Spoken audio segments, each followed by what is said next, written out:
नमस्कार दोस्तों, सीजेआई की भारतीय युवाओं को कॉकरोच बताने वाली टिप्पणी के बाद एक व्यक्ति ने कॉकरोच जनता पार्टी का गठन किया। मात्र 2 दिन में 50,000 से ज्यादा युवाओं के उससे जुड़ने का दावा किया और पिछले 3 दिन से लगातार कॉकरोच जनता पार्टी सोशल मीडिया पे ट्रेंड कर रही है। आज हम गरिमा मैडम से समझेंगे कि इस पार्टी का गठन किसने किया है, इसके क्या उद्देश्य हैं। जी देखिए, पहले वो विवाद समझते हैं जिसके कारण ये पार्टी अस्तित्व में आई। तो मामला शुरू होता है 16 मई 2026 को, जब सोशल मीडिया पर सुप्रीम कोर्ट के मुख्य न्यायाधीश जस्टिस सूर्यकांत की एक टिप्पणी वायरल होती है, जिसमें वो बेरोजगार युवाओं की तुलना कॉकरोच से करते हुए पाए जाते हैं। और हालांकि बाद में सीजेआई जो है वो सफाई देते हैं कि उन्होंने जो टिप्पणी की थी वो बेरोजगार युवकों के लिए नहीं थी, बल्कि वो फर्जी डिग्री का यूज करके कानून और मीडिया जैसे क्षेत्रों में शामिल हुए लोगों के लिए थी।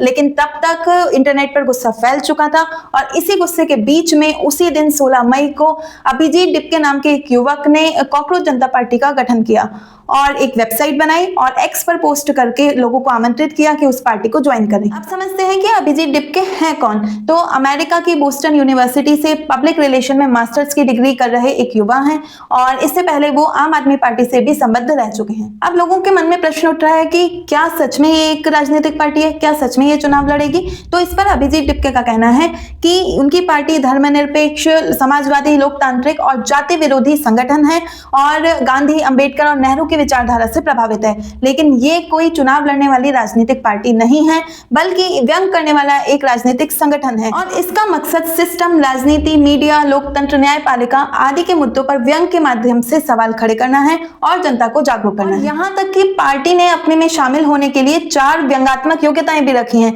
जिसमें पहली बेरोजगार होना, दूसरी आलसी होना, तीसरी ऑनलाइन रहने की आदत होना और चौथी प्रोफेशनल तरीके से भड़ास निकालने की क्षमता होना है। यहाँ तक कि पार्टी की एक मजेदार टैगलाइन भी है, आलसी और बेरोजगार लोगों की आवाज। की कॉकरोच जनता पार्टी ने 5 पॉइंट का मैनिफेस्टो भी जारी किया है और उसमें कहा है, व्यंग्यात्मक लहजे में कहा है कि अगर वो कभी सत्ता में आते हैं तो वो 5 वादे पूरे करेंगे। पहला, कि किसी भी retired chief justice of India को राज्यसभा नहीं भेजेंगे। दूसरा, किसी का वैलिड वोट निरस्त होने पर जो चीफ इलेक्शन कमिश्नर है उन पर यूएपीए लगाया जाएगा।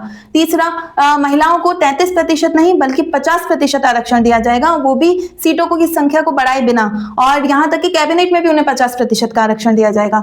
चौथा है कि जो बड़े कॉर्पोरेट मीडिया हैं उनका लाइसेंस रद्द किए जाएंगे और जो बड़े बड़े एंकर्स हैं उनके अकाउंट्स की भी जांच की जाएगी। और 5वां इसमें कहा गया है कि अगर कोई एमपी एमएलए पार्टी बदलता है तो उसके चुनाव लड़ने पर रोक लगाई जाएगी और 20 साल तक उसे कोई भी पब्लिक पद नहीं दिया जाएगा। तो आप लोगों को क्या लगता है कि क्या ये एक तात्कालिक सोशल मीडिया उभार है या सच में कॉकरोच जनता पार्टी जनता के मुद्दों को व्यंग्यात्मक रूप से रखने की क्षमता रखती है? अपने विचार कमेंट बॉक्स में जरूर बताएं। वीडियो को अपने दोस्तों के साथ ज्यादा से ज्यादा शेयर करें। जय हिंद, जय भारत।